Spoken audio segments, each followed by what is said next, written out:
Abdurrahman को jail से तुमने भगवाया है? मुझे अब्दुर्रहमान के बारे में कुछ पता नहीं है। अपनी तलवार नीचे करो।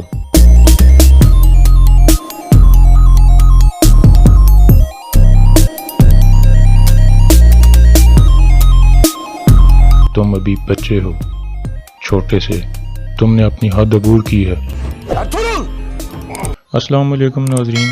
पिछली किस्त में आपने देखा कि अर्तुगरुल ने दिल्ली दामीर के कान में कुछ कहा था। दरअसल अर्तुगरुल ने अब्दुर्रहमान को आज़ाद कराने की मनसूबाबंदी के बारे में उसे बताया था। दिल्ली दामीर ने मनसूबे के मुताबिक छोटे बच्चे तुरली और हकीम अर्तुग को इस काम में शामिल किया।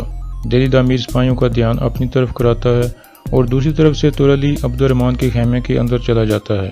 फिर बाहर निकलकर तेल छिड़कता है और आग लगा देता है। हर तरफ आग आग का शोर मच जाता है। खेमे के चारों तरफ आग फैल जाती है। कुछ देर बाद तुश्तैकन और कबीले के बाकी लोग भी वहां आ जाते हैं। एक सिपाही तुश्तैकन को बताता है कि अब्दुर्रहमान जेल के अंदर मौजूद नहीं है, जिस पर तुश्तैकन शदीद गुस्से में आ जाता है और इसी गुस्से में वो काई कबीले के बड़े खेमे में चला जाता है, जहां अर्तुगरुल अपनी फैमिली के साथ खाना खा रहा होता है। तुश्तैकन अपनी तलवार अर्तुगरुल की गर्दन के साथ रख देता है और कहता है कि अब्दुर्रहमान को तुमने भगवाया है, जिस पर अर्तुगरुल इनकार कर देता है और कहता है कि ये तुम्हारी गलती है कि तुम लोग अब्दुर्रहमान की हिफाजत नहीं कर सके। फिर अर्तुगरुल तुश्तैकन को अपनी तलवार हटाने को कहता है, लेकिन वो नहीं हटाता। तो वो अचानक उठता है और तुश्तैकन को काबू में कर लेता है और कहता है कि अभी तुम बच्चे हो। फिर गुंदोगदो के कहने पर उसको छोड़ देता है। हाइमा खातून तुश्तैकन को कहती हैं कि अगर आइंदा तुम ऐसे मेरे खेमे में दाखिल हुए तो मैं तुम्हें मार डालूंगी। इसके बाद अर्तुगरुल को कहती हैं कि मुझे नहीं पता कि अब्दुर्रहमान को किसने जेल से निकलवाया है, लेकिन कुछ दिन के लिए तुम कबीला छोड़ दो और सुबह होते ही यहाँ से चले जाना।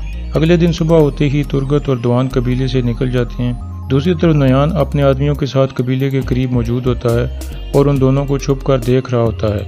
नयान तानगुत को कहता है कि इनके पीछे 5 सिपाही भेज दो। जब ये 5 सिपाही उनके पास पहुंचते हैं तो लड़ाई शुरू हो जाती है।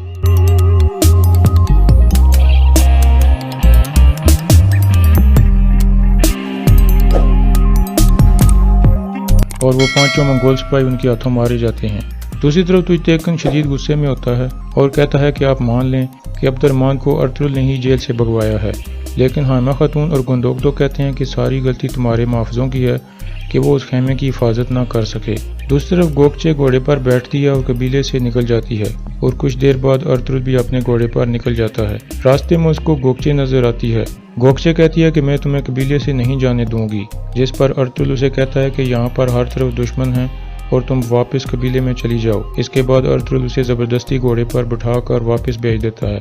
ये सारा मंजर नोयान छुप कर देख रहा होता है। इसके बाद अर्तुगरुल वहां से चला जाता है और दूसरी तरफ नोयान अपने सारे आदमी अर्तुगरुल के पीछे भेज देता है और वो भूखे भेड़ियों की तरह उसके पीछे लग जाते हैं। लेकिन अर्तुगरुल उन्हें खूब भगाता है और कभी एक तरफ चला जाता है और कभी दूसरी तरफ। आखिरकार अर्तुगरुल अपने घोड़े से उतरता है और एक जगह छुप कर उन्हें देखने लगता है। दूसरी तरफ तानगुत अपने सिपाहियों को हुक्म देता है कि चारों तरफ फैल जाओ और अर्तुगरुल को तलाश करो। दूसरी तरफ हलीमा अर्तुगरुल को कबीले से निकाले जाने पर शदीद गुस्से में आ जाती है और हाइमा खातून के पास चली जाती है और कहती है कि आप कैसे अपने बेटे को जख्मी हाथ के साथ कबीले से निकाल सकती हैं, जिस पर गुंदोगदो हलीमा को डांटता है और कहता है कि तुम कौन होती हो ये कहने वाली, और अपने खेमे में जाओ और उसका इंतजार करो। इतने में हाइमा खातून की तबीयत खराब हो जाती है और वो गिर पड़ती हैं और उनके लिए फौरन पानी वगैरह लाया जाता है। दूसरी तरफ अर्तुगरुल मंगोलों के साथ मुख्तलिफ चालें चलता है और उनको खूब घुमाता है और वो अर्तुगरुल को तलाश करने में कामयाब नहीं होते और यहाँ इस किस्त का इख्तिताम हो जाता है।